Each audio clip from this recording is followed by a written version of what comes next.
forma descontraída, vamos levar para você o conhecimento para suprir a necessidade que existe entre a sociedade e os profissionais da engenharia, da agronomia e da geociência.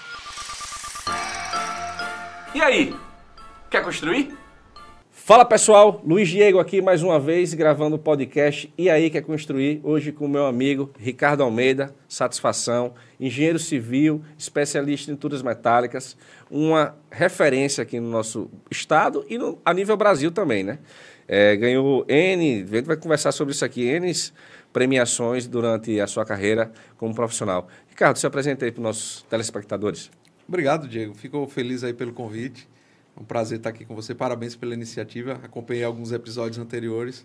Sua condição está muito boa. Eu acho que é mais um movimento muito interessante aqui para valorizar o profissional da engenharia do nosso estado, né? Eu sou sergipano, morei em Belo Horizonte durante 10 anos e voltei para cá em 2015. E sempre com foco de trabalhando na área de estrutura metálica, né? Certo. O Ricardo, e assim, o que deu despertar assim? Eu vou trabalhar com a engenharia nessa parte estrutural. Foi um pouco por acaso, né? Eu no terceiro período da Universidade Federal de Sergipe, como eu disse, nasci aqui em Aracaju, e no terceiro período eu tinha um hobby e eu trabalhava fazendo maquete eletrônica. Eu aprendi computação gráfica e fiquei apaixonado demais por essa área. E aí, trabalhando com isso, comecei a ofertar esse trabalho para algumas empresas. E uma delas gostou muito do trabalho e foi indicar para outra empresa, que era uma fábrica de estrutura metálica. E eu já estava no terceiro período de engenharia, né? Certo. E aí, quando eu conheci a fábrica de estrutura metálica, eu vi uma oportunidade ali de conseguir ligar as duas áreas que eu gosto, que é a computação gráfica e a engenharia. Só que eu não sabia ainda como conectar isso. E quando eu vi uma fábrica de estrutura metálica, eu vi que era uma coisa diferente. Se era melhor ou pior, não sabia, mas eu sabia uma coisa, era diferente.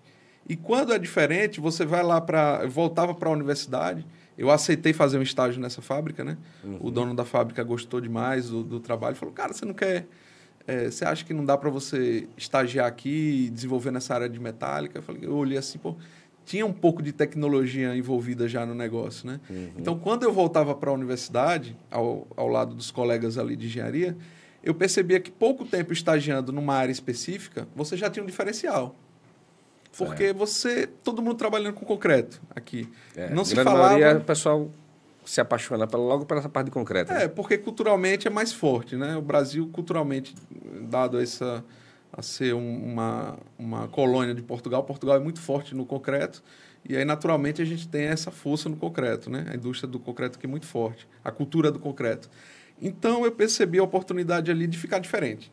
Eu não sabia se era bom ou ruim nesse momento, mas eu sabia que era diferente.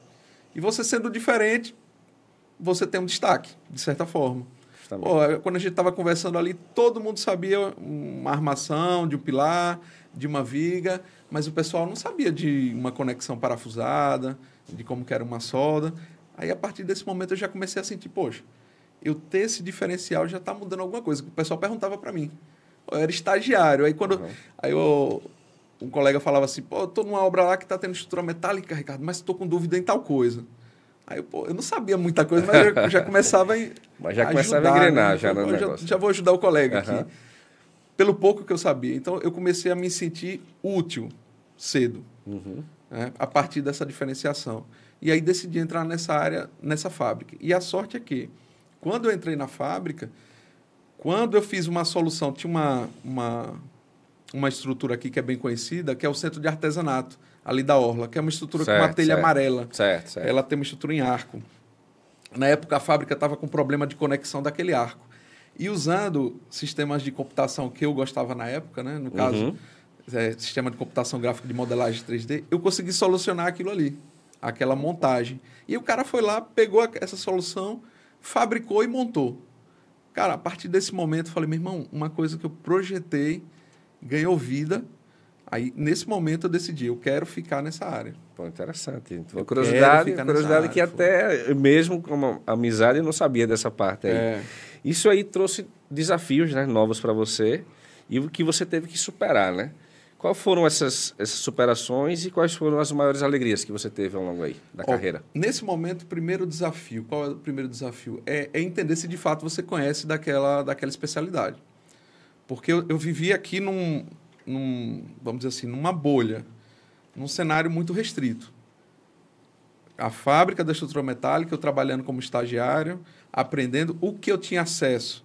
Se a gente for lembrar, nessa época, eu estou falando de 2003, então, 21 anos atrás.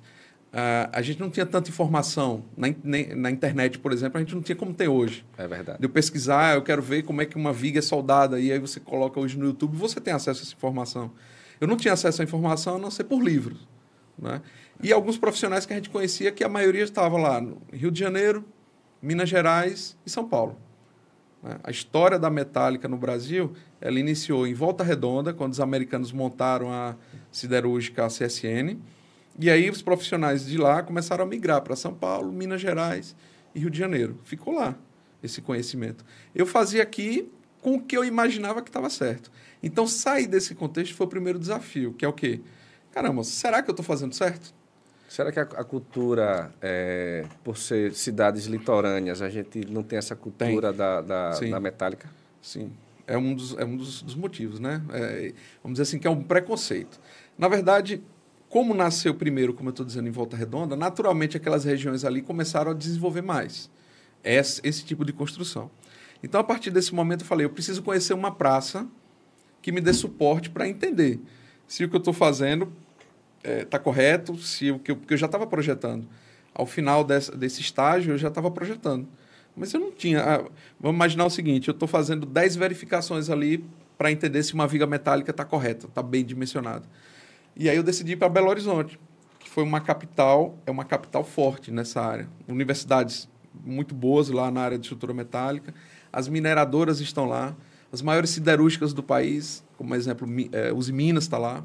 E eu fui trabalhar na Uzi Minas, né? E aí, quando eu cheguei lá, uma verificação de 10 itens que eu estava fazendo, eu vi um profissional fazendo 60 itens. Falei, caramba, eu estou negligenciando aqui 50 itens, meu amigo. Eu estava negligenciando sem saber. Sem saber. Então, eu entrei no mercado mais maduro para poder fazer... A minha régua subiu a partir desse momento, né? Caramba, eu estava fazendo coisa assim... Que você achava que estava fazendo o correto, mas estava faltando alguma coisa ainda. Estava faltando alguma coisa, né? A ignorância te dá meio que... Quanto mais você conhece, mais medo você fica, né? Mas o bom é isso, né? Que a pessoa que acha que já sabe tudo não sabe nada. Não sabe nada. Né? Então, e você, pelo menos você teve esse discernimento de você ver que você ainda estava precisando aprender mais ainda. E aí você toma aquele impacto, né? Você fala assim, caramba, eu estava olhando 10 itens nesse exemplo que eu estou dando. E são 60 para olhar, meu irmão. E eu não sabia disso. Por que esse profissional está olhando tanta coisa? E aí tomei aquele impacto. E aí falei, cara, vou ter que estudar muito mais. E aí, na Uzi Minas, eu fiquei 3 meses, porque eu fui trabalhar, entre aspas, de graça. Certo. Eu não sabia o que ia encontrar lá em Belo Horizonte, né? Eu sabia que lá era um foco de um mercado muito maduro nessa área. E eu peguei contato com a Uzi Minas quando eles vieram aqui para Aracaju fazer uma apresentação, e eu decidi trabalhar com eles. Falei, como é que faz para eu passar um tempo com vocês lá? Lá tem um programa chamado VTA, Visita Técnica Assistida, que o engenheiro pode vir e conhecer o processo de fabricação do aço, ficar com a gente aqui, ter um suporte técnico, e a duração máxima é de 3 meses. Eu falei, eu quero. Você não vai receber nada. Beleza, eu quero. Aí fiquei 3 meses lá na Uzi Minas, e durante esses 3 meses eu tive que saber como que eu ia fazer para ficar lá no mercado, né? Porque eu não trabalhava. E eu acho que é isso que falta, Ricardo, pegando esse gancho seu, hoje nos profissionais egressos. Justamente isso aí. Hoje se visa muito dinheiro e esquece o conhecimento, que é o principal. Eu também, na minha época, que eu saí logo e também ainda quanto estudante, trabalhei de graça. Eu precisava da bagagem para depois, sim, aí ganhar o que eu devia ganhar. Exatamente. Mas do início foi desse jeito também, desse jeito aí que você falou. Você tem que abrir mão do seu presente ali em busca de uma coisa que você projetou para a sua vida. Eu sabia que eu queria me qualificar na área de estrutura metálica, porque eu sabia que era uma área da construção que agrega tecnologia. E até esse momento, eu andei 3 casas para trás em termos de salário. Por quê? Eu dava aula de computação gráfica. Eu ganhava R$50 por hora numa academia de computação gráfica. Era uma remuneração muito boa para a época. No estágio, eu ganhava R$380. R$50 por hora era bem mais do que o estágio. Aí eu decidi largar a computação gráfica, fui para o estágio ganhando muito menos. E depois de formado com uma certa experiência na metálica, eu fui para ganhar nada. De verdade, eu me mudei para outra cidade sem expectativa nenhuma, a não ser de estar ao lado de grandes profissionais. Cheguei lá, ganhando 0 e imaginando que eu ia conseguir ingressar na UFMG, né? Fui fazer prova ainda para a especialização da UFMG. E aí, passei 3 meses, saí da Uzi Minas, entrei num escritório de projeto, consegui me manter no mercado e aí fiquei 11 anos lá em Belo Horizonte. Né?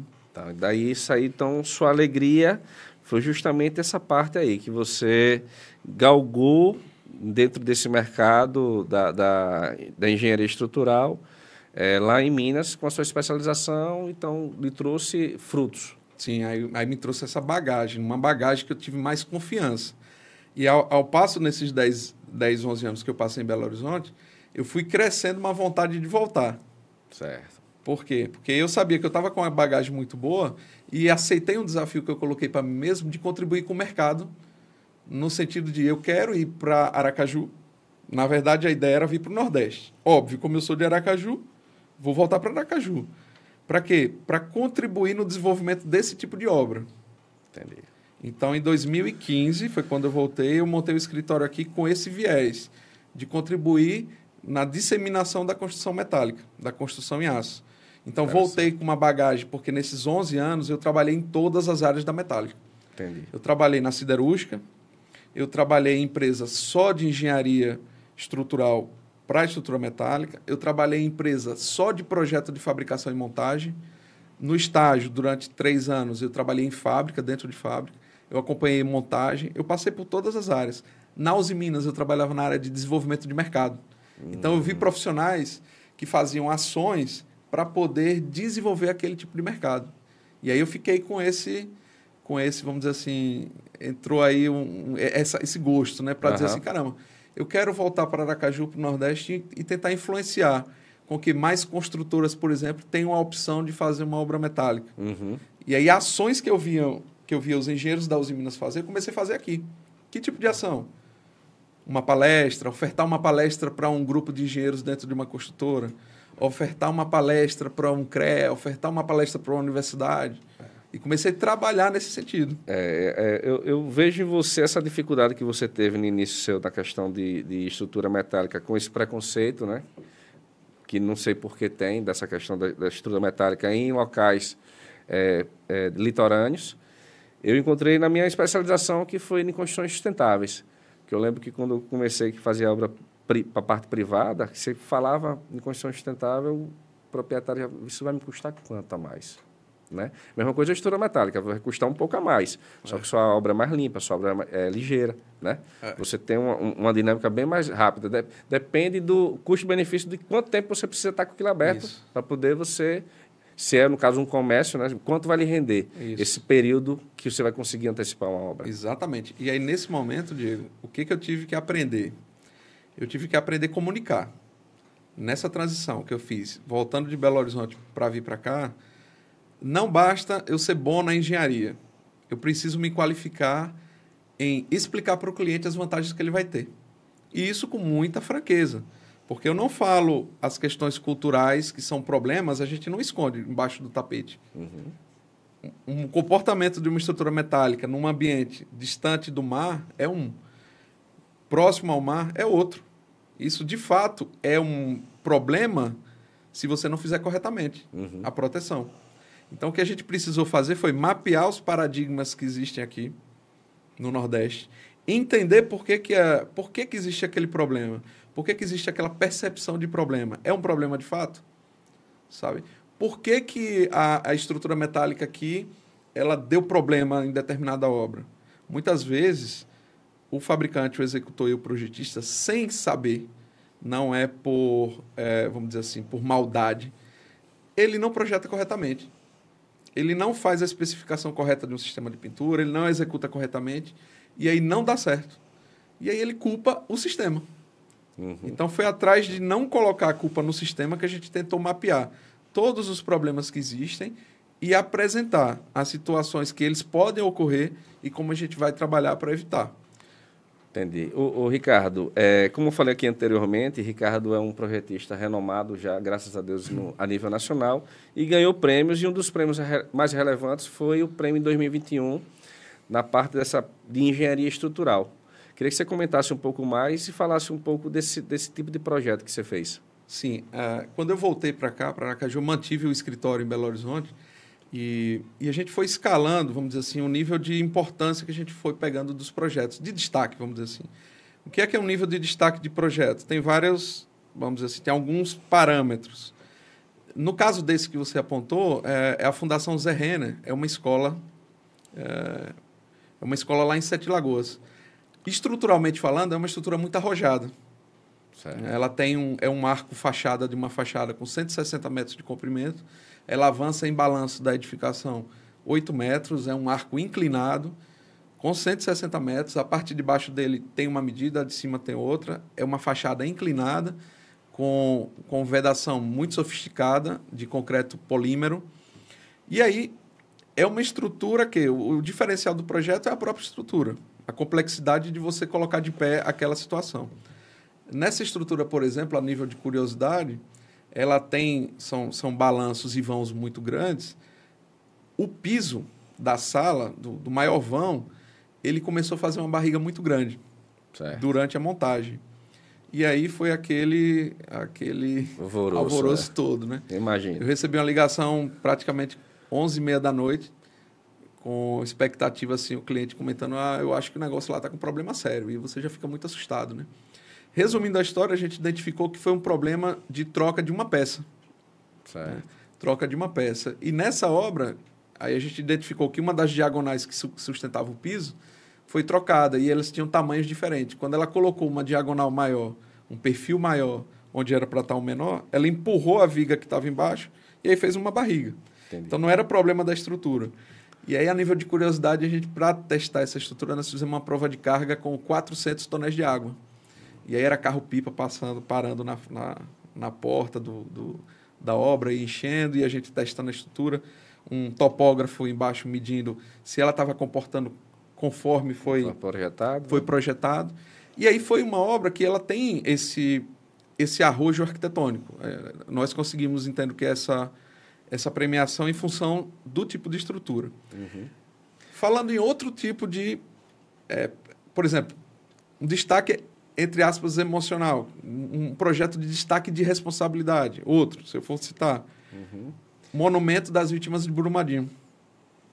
Certo. Aí já é uma situação onde a estrutura é relativamente mais simples, mas a gente está num cenário emocional muito carregado. Justamente. Aqui a gente vai trazer Ângelo novamente aqui e vamos discutir sobre essa questão. Brumadinho, Braskem, né, que está tendo agora em Maceió. Falar também sobre aquele aterro que teve na 13 de julho, que impactou na Barra dos Coqueiros. Mas dentro desses destaques aí você tem essa questão do Brumadinho, que mexe com o emocional não a título de estrutura, né, falando. Você tem outros destaques. Os desafios são diferentes, né? São desafios diferentes. E, assim, é interessante que o foco foi para o projetista estrutural, não para o arquiteto, porque geralmente quem pega a glória são os arquitetos. Né? Geralmente é. A gente se vira, né? Brasília mesmo, o cara, o engenheiro ali ficou maluco com os projetos de Niemeyer e quem pegou a fama foi Niemeyer. O engenheiro não pegou o tanto destaque que deveria ter. O engenheiro pega destaque se der problema. Se der problema, ele é o primeiro a ser lembrado. Se der problema, dá problema. Dentro desse de Brumadinho, você teve mais algum que você possa fazer o destaque, não? Eu posso fazer um destaque dessa semana. Essa semana a gente teve um vídeo aí que saiu da Uzi Minas. Nós fomos subcontratados por uma empresa especialista em siderurgia para poder fazer o reforço das estruturas do Alto Forno 3 da Uzi Minas. É um investimento, uma estrutura de alta complexidade e muita responsabilidade. Por quê? O alto forno de uma usina, eu poderia dizer que é o coração da economia de um país. Pelo menos é um órgão muito importante, porque alimenta toda uma cadeia produtiva de eletrodomésticos, automóveis, enfim. Um alto forno de uma usina siderúrgica dando problema tem uma série de consequências, né? Uhum. Então, o investimento lá foi de 2,7 bilhões nessa reforma, na reforma dessa estrutura. A reforma dessa leva quanto tempo, assim, mais ou menos, na execução? Cara, foi coisa de 1 ano aí. Assim, projeto, nós ficamos aí uns 4 meses aí só trabalhando no reforço, né?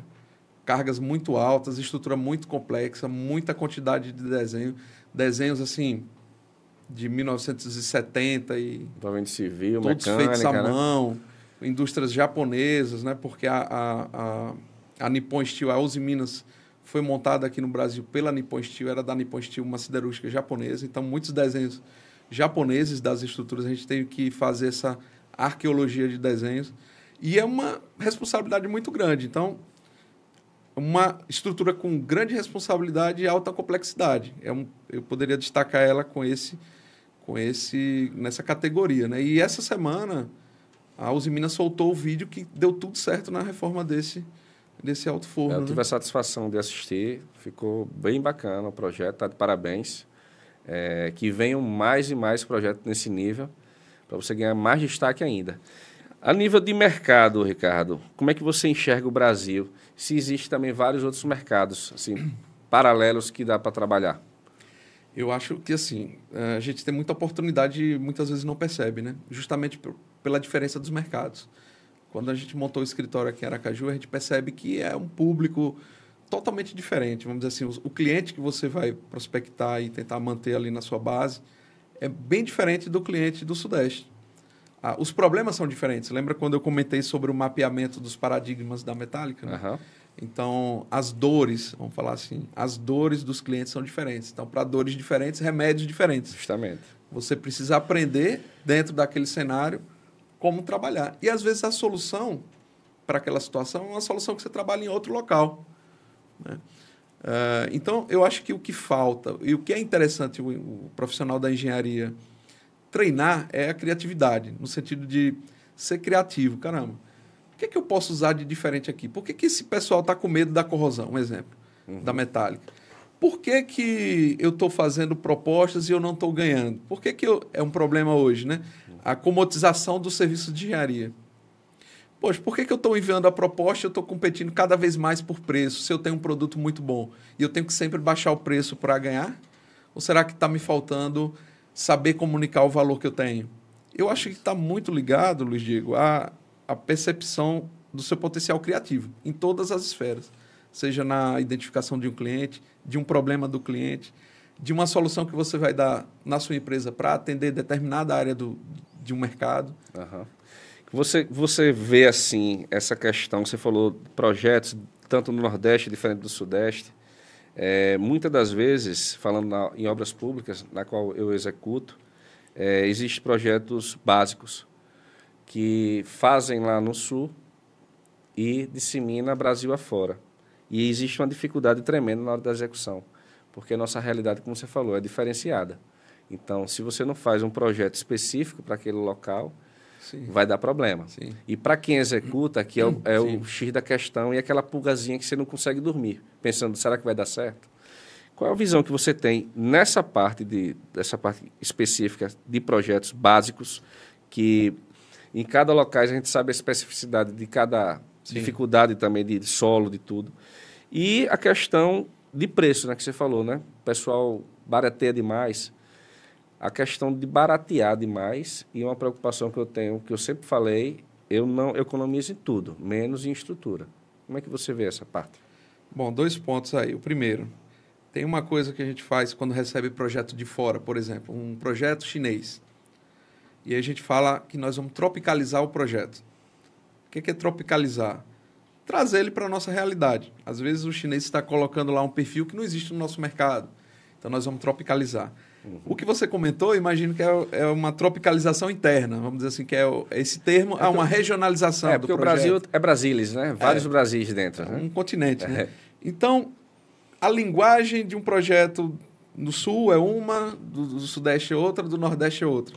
A leitura que o profissional vai fazer, a qualificação dos profissionais são diferentes, eles têm qualificações diferentes, então, para isso, tratamentos diferentes. Eu acho que isso é uma habilidade que o escritório precisa ter, caso ele queira trabalhar até fora, em regiões diferentes. Né? Uhum. Em relação à questão de preço, eu entendo que o engenheiro ele é formado com essa ótica muito. A gente, quando está na universidade, a gente escuta muito. O engenheiro está aqui. Eu vi muito isso, né, Luiz Diego? Assim, o engenheiro está aqui para fazer com segurança e gastando menos. Aí você ficou com muito isso na cabeça. E a gente mexe muito em Excel. Sempre procurando reduzir custos, reduzir custos, reduzir custos, reduzir custos. E a gente ficou com isso que o melhor, sem querer ali, é o mais barato, de repente. Não sabe fazer o contraponto de identificar. Será que, de fato, o menor custo é o que é melhor para mim? E que não seja. E como eu vou saber comunicar isso? Porque você chegar na mesa de um cliente para debater, você, uma proposta, por exemplo, de 10 mil, onde um colega seu está cobrando 2 mil, o outro 1.500, fazendo uma hipótese aqui de valores. Certo. E aí você chega cobrando 20 mil, totalmente fora da disputa ali, aí a sua decisão é, peraí, eu estou fora, então eu vou pegar essa de 20 mil e fazer ela encostar na de 2 mil. Mas se você entende que aquela de 20 mil você está entregando um valor que de fato vale, o que você precisa fazer é aprender a comunicar isso para o cliente. Mostrar para ele que de fato vale os 20, né? E que de fato é diferente. Né? Eu não estou falando para você fazer uma lábia de alguma coisa que não tem valor. Eu estou falando para você se qualificar, identificar de fato uma dor que é real, entregar um serviço a nível de uma resposta ali com alta qualidade e você conseguir justificar o que você está pedindo ali na sua proposta, por exemplo. E não entrar no jogo, não comoditizar, não é? Vamos dizer assim, o serviço de engenharia, dizendo, poxa, eu tenho que chegar ali naquele valor de 1.000. Eu sou muito bom, minha equipe é muito boa, vale 10 mil, então eu vou sair aqui arrancando tudo que é de bom, vou deixar ruim para eu disputar com o que está cobrando 1.000? Será que esse é o caminho, entende? Pegando esse viés aí, então, o que é que você diria hoje para um profissional, a sua opinião, que precisa o profissional e a empresa para ganhar destaque então, no mercado? A palavra que eu uso é diferenciação. E a diferenciação não é você colocar uma melancia na cabeça e sair por aí, né? A diferenciação é você identificar alguma coisa que alguém não identificou. Vou te dar um exemplo prático aqui em Aracaju. Vou dar um exemplo real. Um serviço que eu tenho diferenciado, assessoria técnica para a contratação do fabricante. Então, eu entrego o projeto e eu coloco na minha proposta assessoria técnica para acompanhar o processo de contratação do fabricante. Nenhum concorrente meu faz isso. E é um passo importante. Por que nenhum concorrente faz? Porque nenhum que eu conheço trabalhou dentro de fábrica e conseguiu construir, conseguiu fazer esse caminho que a gente fez. Então, eu identifiquei que aquilo era um diferencial do meu time, né? Certo. Como esse diferencial, eu vou colocar como destaque na minha proposta. Porque aí eu vou sair daquela briga, eu estou disputando outra coisa. A partir do momento que eu coloquei um termo ali diferente, um serviço diferente, que de fato eu vou fazer e de fato vai trazer retorno para o cliente, eu saí daquela disputa. Eu estou disputando em outra categoria agora. Da categoria de quem está dando assessoria melhor para o fabricante. Aí o cliente vai perguntar, poxa, e esse outro concorrente aqui? Não, ele não faz esse trabalho. E isso eu estou colocando numa situação que, com criatividade, qualquer profissional pode parar um pouquinho para pensar e analisar, poxa, o que é que eu faço de diferente? Todos nós somos diferentes, cara. Todo mundo é cabeça pensante, cada um pensa diferente. Você vai cortar o cabelo, de repente tem um cabeleireiro ali que você gosta mais de cortar com ele. E às vezes não é porque ele tem a melhor técnica de cortar o cabelo. Às vezes até a conversa dele é melhor. Você quer tratar com o engenheiro, de repente, não porque ele tirou as melhores notas na universidade. Muitas vezes o profissional é muito bom tecnicamente, mas ele é muito ruim de lidar. Isso. E aí você não quer. Eu já discuti sobre isso com alguns colegas, né, na época. Você concorda? Justamente. Que às vezes o bom profissional não é aquele que se faz dentro da sala de aula, né? É aquele que vivencia o dia a dia. As dificuldades, os desafios. E aquele que busca o conhecimento. Porque aquele que fica só preso na faculdade, fazendo funções, derivando, acha que aquilo ali vai ser engenheiro, não. Ali faz parte da engenharia, mas não faz o engenheiro. Você contratou uma empreiteira, aí começou, tá indo tudo bem. Na hora que deu um problema, aquela assistência que você vai receber na hora do problema, ela faz toda a diferença, né? Muitas vezes, caramba, aquele cara, ele não é tão bom tecnicamente quanto o outro, mas na hora do aperto ele me deu um suporte muito melhor. Seja emocionalmente, seja na assistência, na velocidade que ele te respondeu. Dentro dessa parte de toques que a gente pode dar para os profissionais, você é um cara que bem atuante do LinkedIn, né? Muita da gente, às vezes, até eu mesmo falo por mim, né? Eu via como um currículo online, né? Mas aquilo ali, você tem um alto engajamento legal. Você pode dar um toque para o pessoal que está assistindo a gente?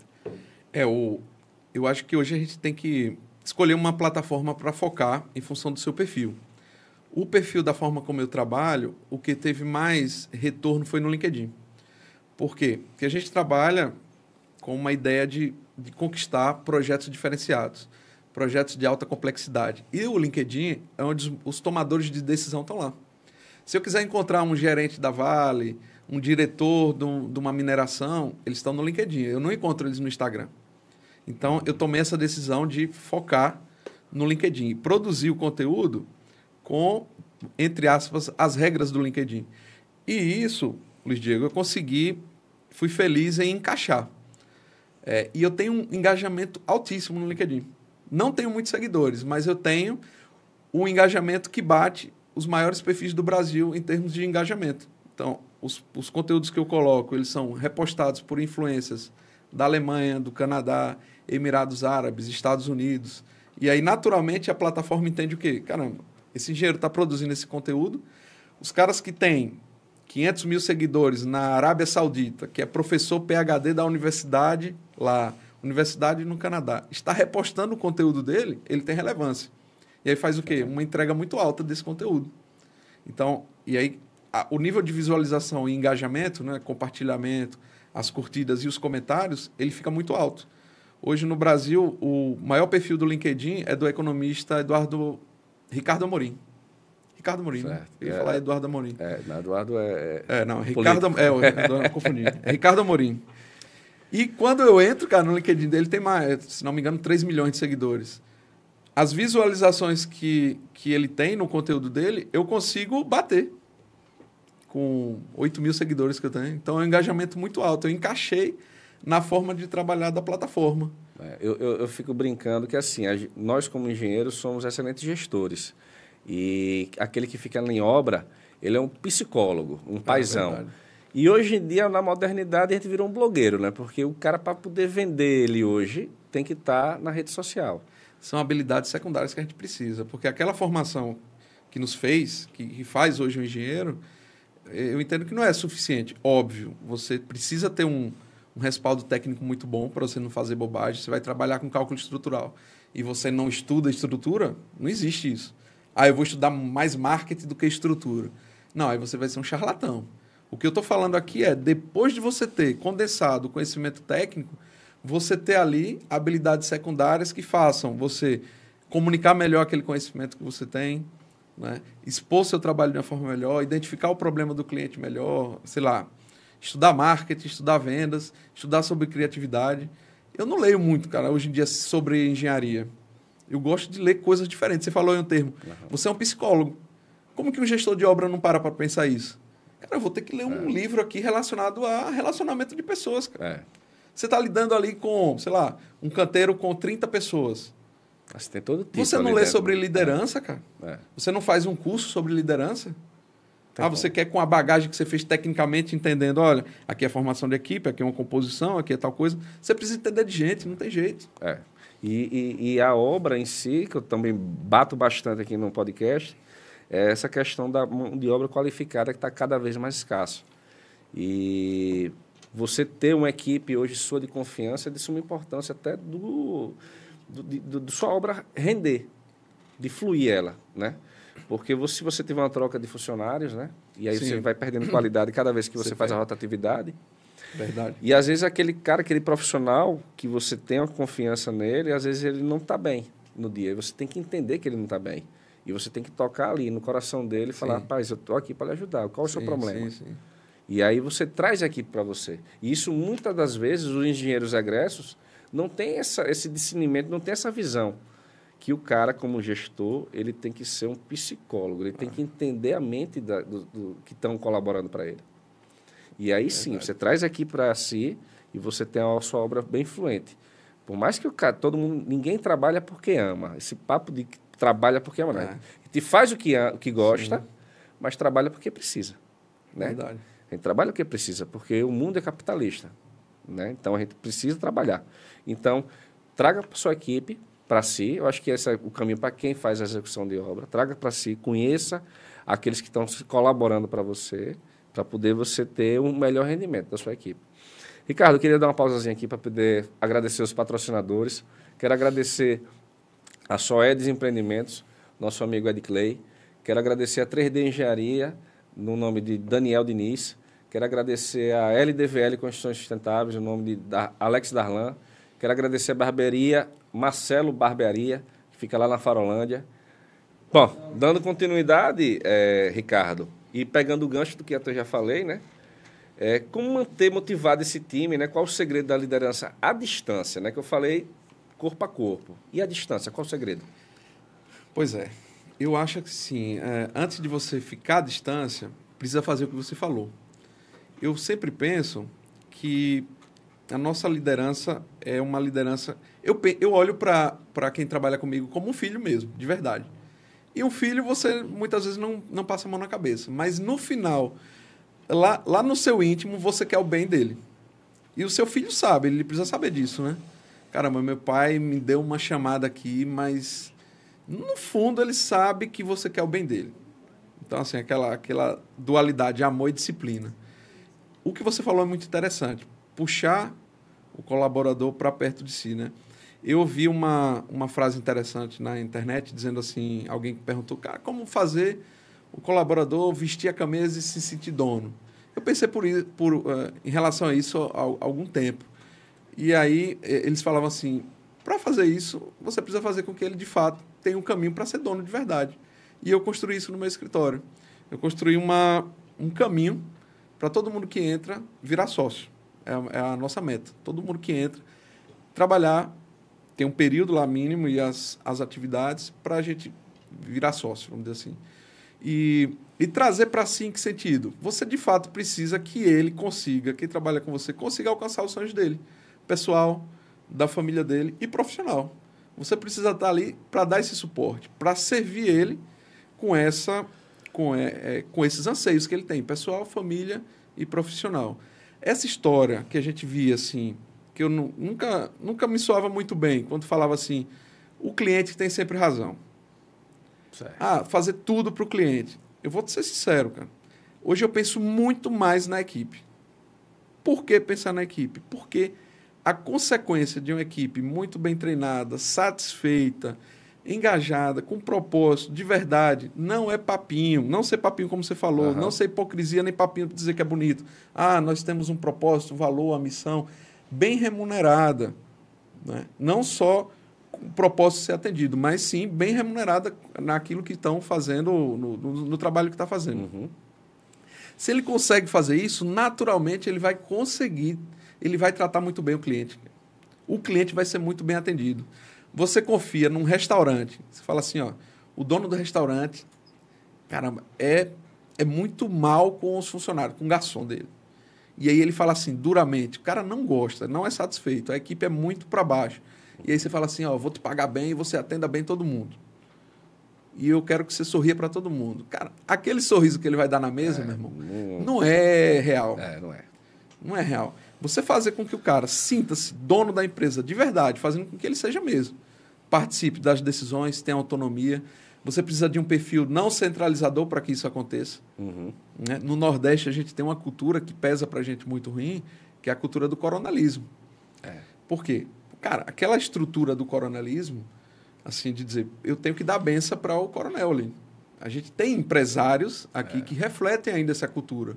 Meu primeiro empresário, para não falar nomes, eu me beijo toda vez que eu passo na frente dele. Eu rezo a Deus se eu não precisar um dia voltar a trabalhar para outra empresa, sem ser a minha, e passar naquela consultora lá, porque, como você falou, é um cara que é coronel, entendeu? E se você não traz isso aí, você não trabalha satisfeito, não tem como. E você, no caso seu em específico, você trabalha com pessoas com um nível de cultura diferenciada, porque são pessoas já formadas, são engenheiros, né?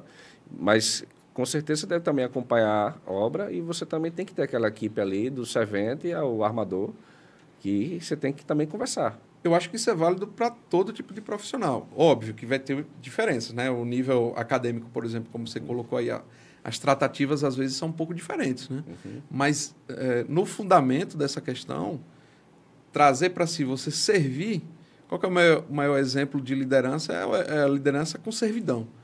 Se você vê, eu vou dar um exemplo da área militar que eu sei que você gosta. Aquele policial que é de uma tropa de elite. e ele senta lá na mesa e só apontando para onde cada um tem que ir. E aquele policial que é de uma tropa de elite, atira bem, sabe fazer o rolamento e vai na frente, meu irmão. A tropa respeita demais. Respeita e vai com ele para tudo. Vai com ele, porque ele está no campo de batalha, junto com a tropa. Ele está na frente, defendendo a tropa. E ele assume, caso alguma coisa dê errado. Então, por exemplo, um líder de verdade não fica jogando a culpa para os outros, né? Você trazer a equipe para perto de você, fazer uma seleção muito bem feita, conduzir um processo de cultura dentro da sua empresa, mostrar como as coisas, como você pensa, você que é o fundador do seu escritório, da sua pequena empresa, mostrar para ele como você pensa, aumentar o nível de engajamento dele ali com a sua cultura, faz com que o cliente, no final, seja muito bem atendido, porque ele vai encontrar em todos os pontos de contato com a sua empresa, com a sua marca, pessoas satisfeitas. Imagina, você vai conversar com um engenheiro meu e vai, caramba, ele fala como se a empresa fosse dele mesmo. Ele me dá uma assistência, um atendimento que parece que todo mundo é dono dessa empresa, que está dando o mesmo cuidado que o dono dá. Justamente. Porque, de fato, a gente fez um caminho para que ele seja dono mesmo, em todos os aspectos, autonomia, financeiro, participação nas decisões, todos os aspectos. Quando você conhece, e aí para você fazer isso? Cara, estudar. Né? Estudar e ver exemplo. Ler sobre liderança, fazer treinamento, entender. Se você não participou de uma empresa que tenha vamos dizer assim, uma percepção desse trabalho, como você colocou, que trabalhou numa empresa de um coronel, né? Já trabalhei. Que você tem situações ali que, de certa forma, podem ser boas, mas outras não são tão boas assim para... E são situações, né, que vão acontecendo na nossa profissão. É assim, na engenharia tudo acontece, todo dia é um diferente. Né?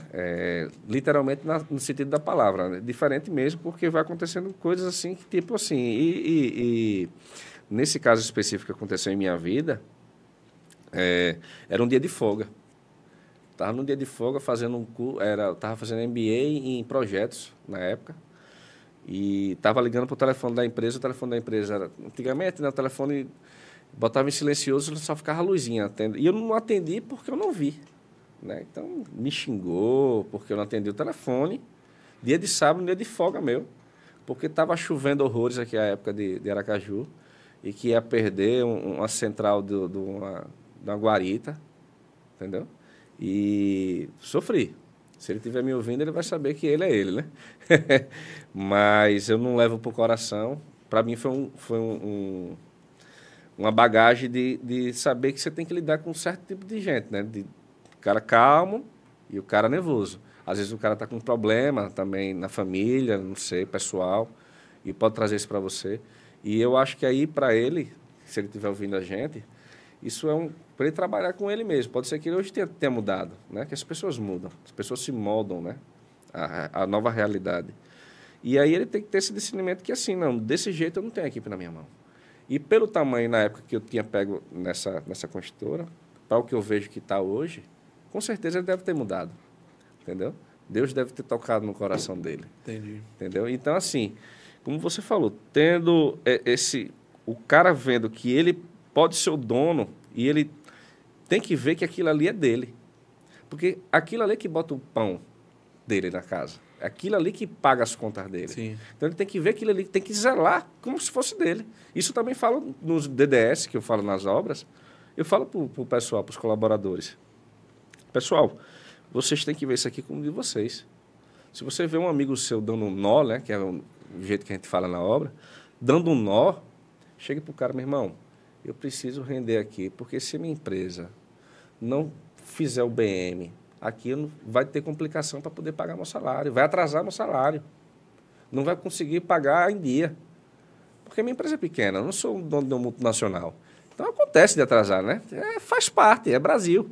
Entendeu? Eu recebo também, só faço obra pública, hoje 99%, então, para você receber 3 meses, quando tem, tudo está certo, é 3 meses. Então, assim, você tem que segurar a onda, entendeu? Então, é difícil.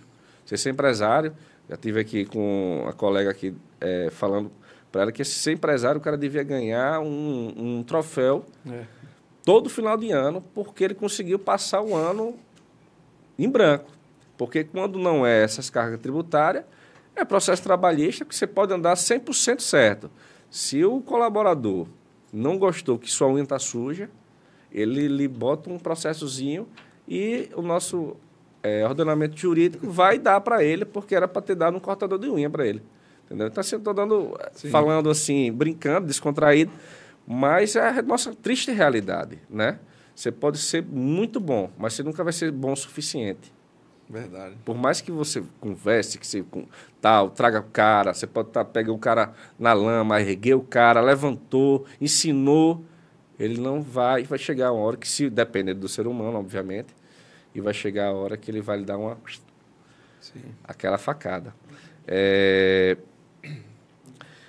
A gente está conversando sobre essa parte de incentivo, de rede social, marketing, né? Como é que você capta clientes para o escritório de engenharia? Porque o nosso segmento não é uma coisa que você pode fazer muita criatividade no sentido de marketing, né? Você falou capta clientes. Pronto. Eu aprendi nos últimos anos, aí, me dedicando mais nessa parte de vendas e marketing, a diferença entre um comprador e um cliente. Por exemplo, você falou capta cliente. Hoje eu uso o termo assim, eu capto um comprador e depois se transforma um comprador em cliente. Porque o cliente é aquele que faz mais de uma compra com você. Certo. Então, por exemplo, o que eu vou fazer para poder manter aquele cliente que já fez uma compra comigo? Minha preocupação hoje mais é essa. O que eu vou fazer para aquela empresa que fez um projeto comigo fazer outro? Por quê? Porque, Diego, hoje, você captar cliente nos meios tradicionais, ou seja, digitais, investir em patrocínio para mostrar o meu trabalho, você gasta muito mais dinheiro do que você extrair potencial de um cliente que você já tem. Como assim? Eu vou gastar 10 mil reais em publicidade e eu vou gastar R$1.000 para poder usar a base de clientes que eu já fiz e extrair mais projeto daquelas bases de clientes que eu já tenho. Isso demanda uma mudança um pouco de estratégia. Por quê? Às vezes a gente tem um potencial cliente e a gente não sabe. A gente tem um cliente que está ali apto a fazer um novo projeto com você e você não conversa com ele sobre isso. Você está preocupado sempre no novo cliente. E esse novo cliente, você vai gastar energia para conquistar esse novo cliente, você vai pagar para ter acesso a esse novo cliente, você vai ter um tempo de trabalho do cliente com você para entender, né, o que é bom para ele, o que é bom para você, uma adaptação ali do cliente, né?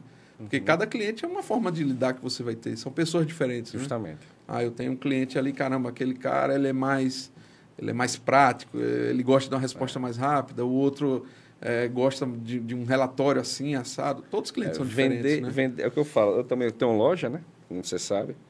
Vender é fácil. Fidelizar que é difícil. Pronto, você foi no ponto. Eu hoje trabalho nessa linha.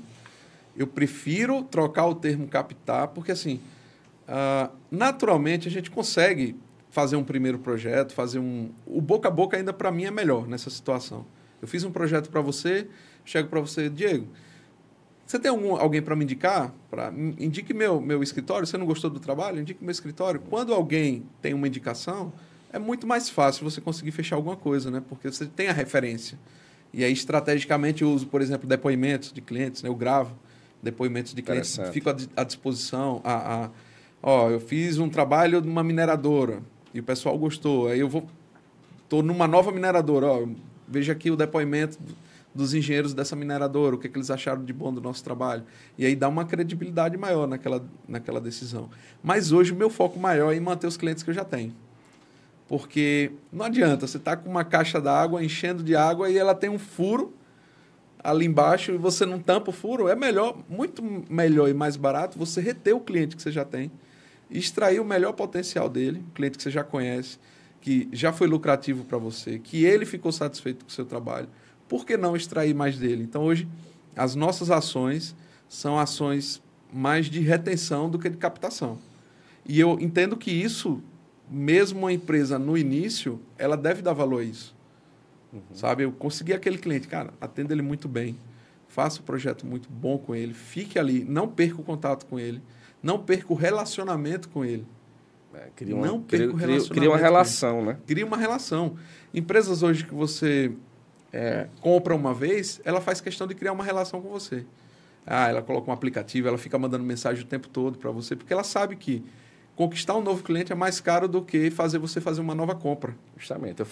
Na minha loja, né, que eu vendo materiais que não são baratos, e eu falo, olha, o cliente hoje, ele pode ter vindo aqui comprar um chaveiro. Custa R$20. Mas amanhã, ele pode vir comprar aqui uma ferramenta que custa 15 mil. Então, por que você vai destratar esse rapaz que comprou um chaveiro hoje, que ele pode ser um bom cliente amanhã? Então, trata todo mundo bem. Então, assim, a equipe que trabalha comigo, eu falo assim, a excelência aqui é de vendas. Porque quando eu fiz essa loja, foi justamente por ter sofrido no mercado maus atendimentos em outras lojas desse segmento. Que, infelizmente, a plataforma do YouTube não permite que fale do segmento. Mas eu falo ferramenta. Né? Os entendedores entenderão. Então, como é difícil, já é uma coisa difícil, burocrático, né? O novo governo talhou mais ainda para poder se vender. Como é que você mantém o negócio de... Então, assim, você isso que você falou, você tem que ter marketing, você tem que ter ideias diferenciadas para poder sempre se renovando. E se você não tratar bem um cara desse que comprou um chaveiro, amanhã ele não volta para comprar uma coisa. E o marketing está muito relacionado ao relacionamento, concorda? Por exemplo, você deu o exemplo do chaveiro. Você vai trabalhar com que ele escale para uma venda maior. Justamente. Você vai conhecer dele, primeiro. Conhecer muito bem ele. O perfil se interessar verdadeiramente por ele. No sentido assim, eu conheci Diego, eu sei do que ele está gostando. E aí eu conheço sua rotina, nós criamos ali um relacionamento. E eu vou mantendo esse relacionamento. Diego, esse chaveiro que você comprou... Você está usando para tal coisa, mas eu identifiquei que você pode ter essa outra ferramenta aqui que vai ser muito bom para você. Bem observado, Ricardo. E aí você mantém... E aí daqui a pouco você está... O que você falou, você está saindo do chaveiro, está comprando uma ferramenta mais cara, está indo para outra situação. E muitas das vezes eu escuto lá de clientes o seguinte, bicho, eu estou comprando aqui, é um pouco mais caro, mas o atendimento de vocês não recebe em outro lugar. Então, assim, a concorrência...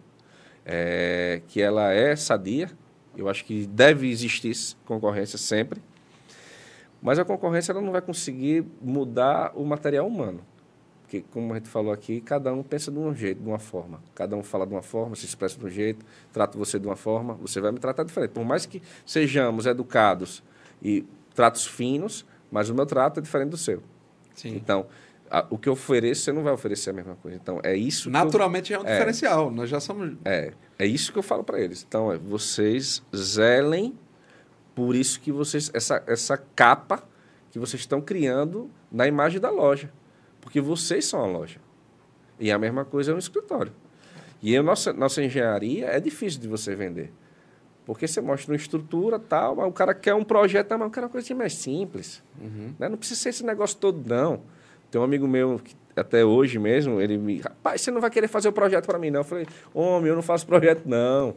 Eu só executo. Mas não, rapaz, veja aí para poder fazer o projeto arquitetônico. Eu falei, não, eu vou indicar você. E indiquei o nosso colega Adesnes, que é nosso patrocinador aqui, que eu sei que é de excelente. E pronto. Aí ele falou, Diego, me cobrou X. E aí? Eu falei, tá ótimo. Porque eu sei o preço que está na rua.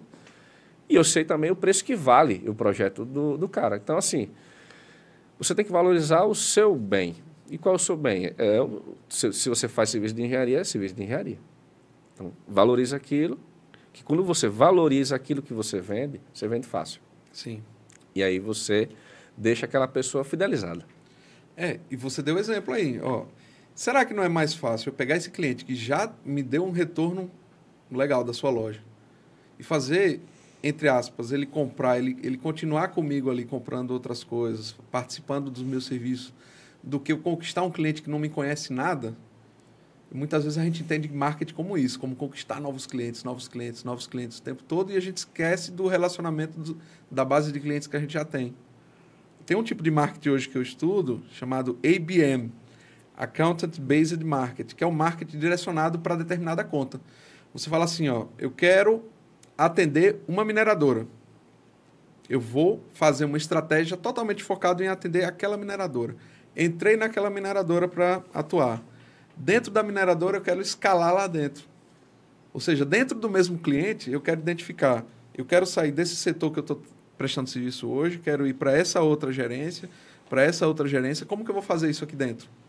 Quais são as atividades de marketing que eu vou fazer estratégico para poder movimentar dentro do mesmo cliente? No caso, são clientes grandes que você faz isso. Uma siderúrgica, uma mineradora, uma grande construtora.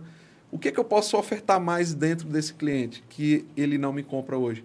As empresas hoje fazem isso de varejo, uma Amazon da vida. Pô, o que é que Luiz Diego me comprou aqui que eu sei que ele pode me comprar também? E aí começa a lhe ofertar coisas baseadas no seu perfil. Não, acho que ele consegue me comprar isso aqui também. O perfil dele é para comprar isso, isso e isso. Ele só comprou isso. Vamos trabalhar para ele comprar essas outras coisas. Não está muito preocupado só em eu quero trazer para a minha plataforma um novo cliente, sem antes trabalhar do potencial do cliente que eu já tenho. Então, meu irmão, comece pequeno. Pegue um cliente, faça daquele cliente um case, um caso de sucesso dele. Fala, ó, eu atendi Luiz Diego ali, ele gostou disso. Luiz Diego, me dê um depoimento sincero sobre isso aqui. Me indique outra pessoa, porque a indicação tem muito valor. Uhum. E eu nunca mais vou esquecer você. As relações que eu tento colocar no escritório que eu passo são relações de médio e longo prazo. Porque são relações que fortalecem nossa autoridade no assunto. O cliente fica muito satisfeito e ele continua indicando a gente, né? Uhum. Ô, Ricardo, assim como você, a gente já se conhece há um tempo, mas eu também dei uma pesquisada no Google, né? Velho Google, e vi que você fez uma ação beneficente, não sei se deve ter feito algumas outras, sobre a questão daquele problema que teve um incêndio numa loja de informática ali na Hermes Fontes. Sim. Né? Parabenizo pelaquela iniciativa, vi até uma entrevista sua a uma televisão aberta, na qual você falou que juntou uma equipe para poder fazer o laudo técnico, para poder saber quais foram os destrinchamentos daquilo ali. Eu estou com um projeto também, não nessa pegada de laudo, mas sim de projetos beneficentes para a população mais carente.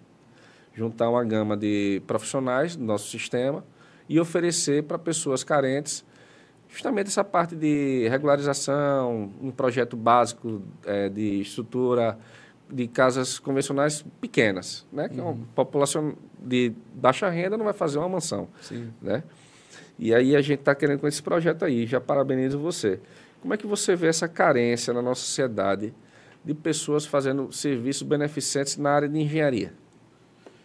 Esse caso que você está comentando, na verdade eu tenho um grupo de alguns amigos e a ideia nasceu do Wagner, que é da Pixel Arquitetura.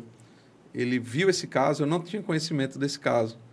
E aí ele colocou no grupo que eu tenho... São 4 amigos, né? O Wagner e tem o Expedito também da Imóvel e Arquitetura. E aí ele comentou desse caso, eu não tinha conhecimento desse caso da loja que você citou, né? E aí, o que aconteceu?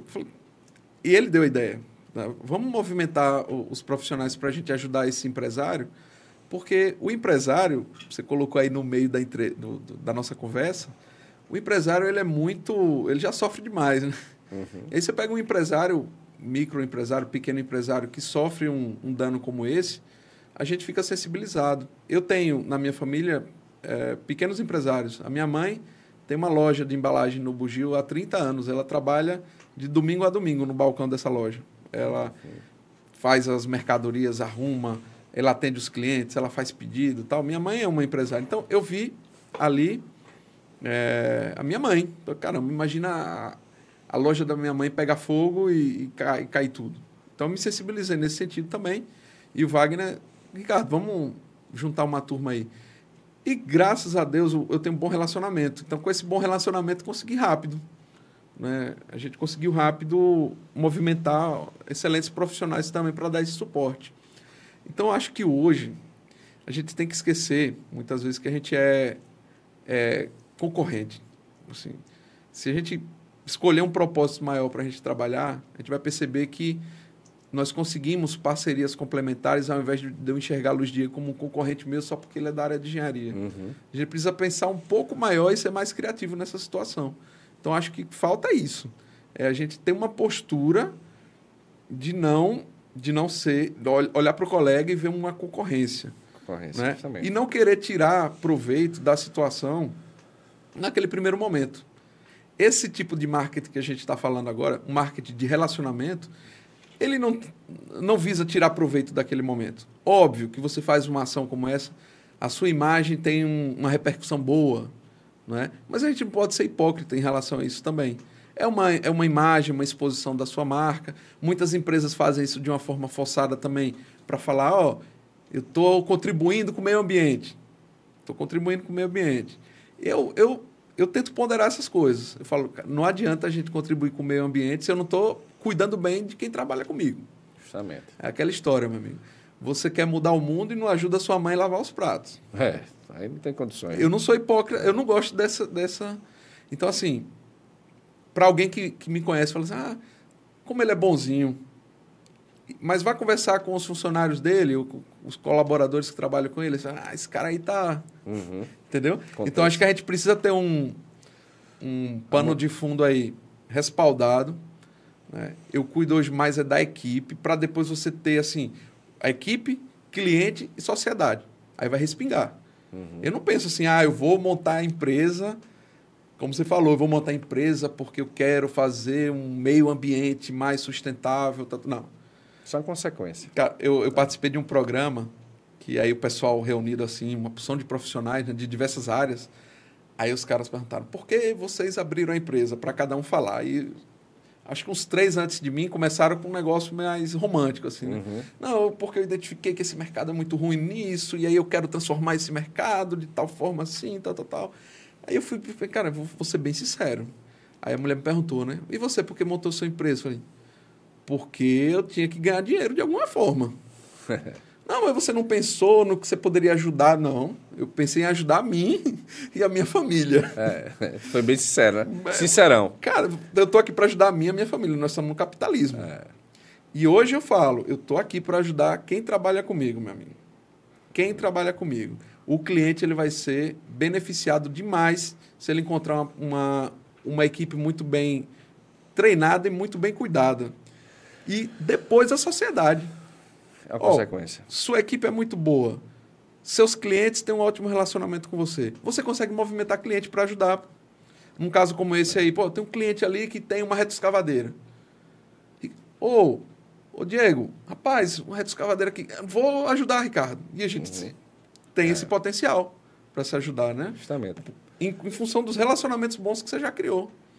Parabenizo você por essa iniciativa.